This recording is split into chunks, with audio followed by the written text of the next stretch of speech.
पश्चिम Asia एक बार फिर से विकराल युद्ध के साए में है।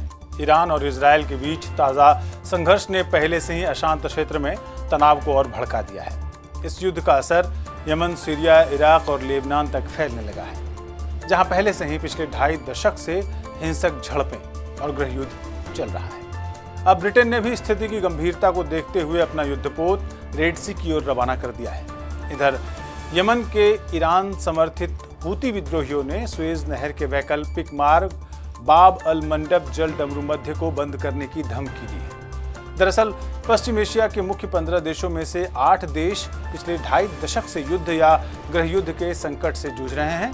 इन 8 देशों की करीब 37 करोड़ आबादी में से 80% लोग यानी करीब 30 करोड़ लोग युद्ध को जी रहे हैं। दुनिया के कुल तेल भंडार का 50% हिस्सा होने के बावजूद पश्चिम एशिया हमेशा जंग के साए में क्यों रहा है? आज करेंगे इसी पर करेंगे विस्तार से चर्चा। यह है आवाज द वॉइस और आप देखना शुरू कर चुके हैं द मंजीत ठाकुर शो।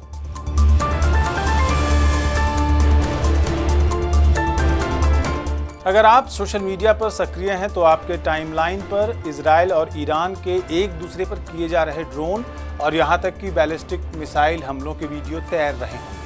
इनमें से कौन सा वीडियो कितना सही है और कौन किसी वॉर वीडियो गेम का, ये कहना मुश्किल है। लेकिन सच्चाई यही है कि इजराइल हमास के बाद अब ईरान के साथ झड़प में फंस गया है। प्रश्न यह है कि पश्चिम एशिया में कौन किससे लड़ रहा है? इजराइल ईरान के ऐतिहासिक संघर्ष में अब तक 12 लाख से ज्यादा लोगों की मौत हो चुकी है। आपको ये बताना चाहूंगा कि 12 लाख मौतों का आंकड़ा आज का नहीं है, जब से दोनों देशों में टकराव शुरू हुआ है तब से है। पश्चिम एशिया के 15 देशों में से 3 शांतिपूर्ण और स्थिर देश माने जाते हैं। ये हैं कतर, ओमान और यूएई। 4 देश क्षेत्रीय तनाव झेल रहे हैं। सऊदी अरब यमन में एसटीसी अलायंस ईरान समर्थित हूती विद्रोहियों से लड़ रहा है। जॉर्डन इजराइल फलस्तीन संकट से तनाव में है। कुवैत बढ़ते ईरान अमेरिका टकराव से सामरिक जोखिम में है। बहरीन, ये देश ईरान समर्थक शिया असंतोष और सऊदी प्रभाव के बीच दबाव में है।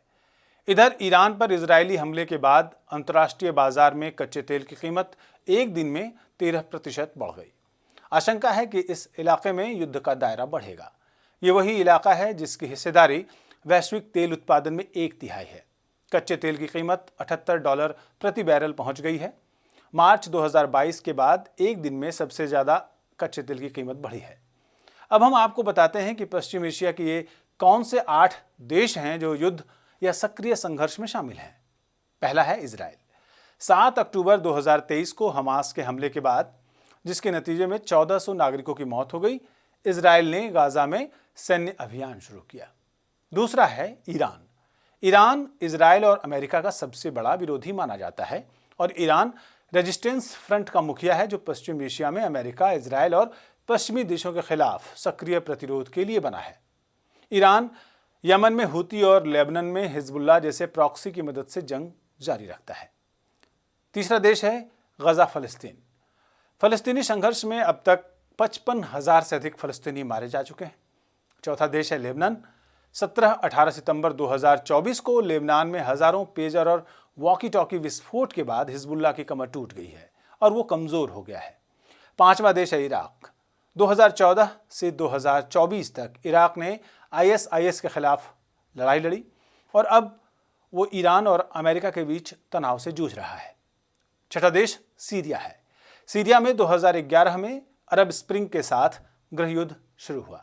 दिसंबर 2024 में HTS सत्ता में आई और उसके बाद से असद के विद्रोहियों के खिलाफ लड़ाई जारी है। अशांति से जूझ रहा 7वां देश है यमन। 7 लाख वर्ग किलोमीटर के देश यमन में 4 सरकारें चल रही हैं। इनमें ईरान समर्थित हूती विद्रोही, UAE समर्थित STC और अल कायदा गुटों की सरकारें हैं। इस युद्ध का 8वां कोण है तुर्की, जिसे आजकल तुर्की कहा जाने लगा है। कुर्दिस्तान वर्कर्स पार्टी PKK और तुर्की सेना के बीच यहां संघर्ष चल रहा है। पिछले 2.5 दशकों में इन संघर्षों के कारण इन 8 देशों में 12 लाख लोगों की मौत हुई है और लगभग 3.5 करोड़ से अधिक लोग विस्थापित हुए हैं।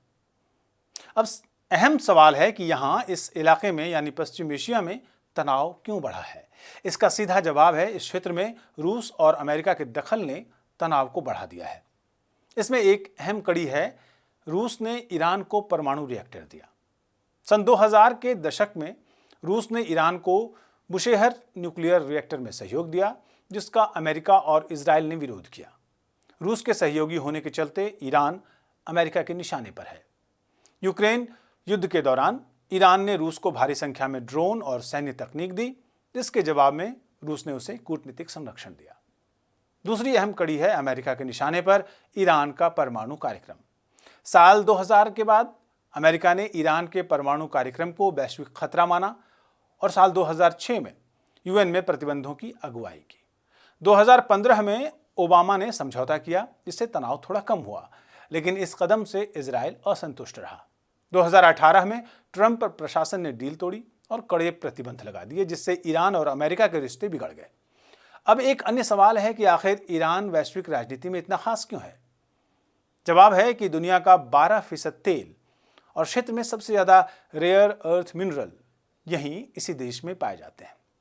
इसका मतलब साफ है कि पश्चिम एशिया में ईरान और अन्य देशों का जो संघर्ष चल रहा है, इसके पीछे कई इकोनॉमिक, धार्मिक और जियोग्राफिकल फैक्टर्स जिम्मेदार हैं। पहला मसला तो तेल का खेल ही है। पश्चिम एशिया में दुनिया का 48% तेल का डिपॉजिट है। वैश्विक तेल भंडार में ईरान की हिस्सेदारी 12% से थोड़ी अधिक है, यानी ईरान में दुनिया का चौथा सबसे बड़ा तेल भंडार है।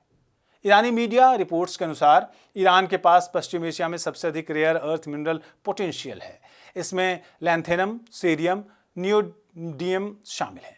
ये मिनरल रेयर अर्थ इसलिए हैं क्योंकि धरती पर बहुत कम मिलते हैं, लेकिन नई तकनीक के ज़माने में इनका बहुत अधिक इस्तेमाल होता है।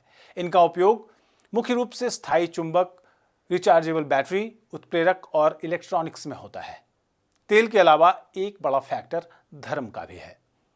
ईरान शिया बहुल देश है और यहाँ की 95% आबादी शिया है, जबकि सऊदी अरब सुन्नी बहुल देश है और यहाँ की 90% आबादी सुन्नी है। इससे शक्ति संघर्ष और गहरा हुआ है। तो अब आपके लिए यह जानना दिलचस्प होगा कि मिसाइलों और ड्रोन्स हमलों के बीच आगे क्या घटने वाला है। एक लाइन में समझिए कि ब्रिटेन ने भी अब एक जो इस क्षेत्र में पार्टी बन गया है, उसने अपने युद्धपोत और जेट इलाके में भेज दिए हैं, जबकि हुती विद्रोहियों की स्वेज रूट रोकने की धमकी सामने आई है।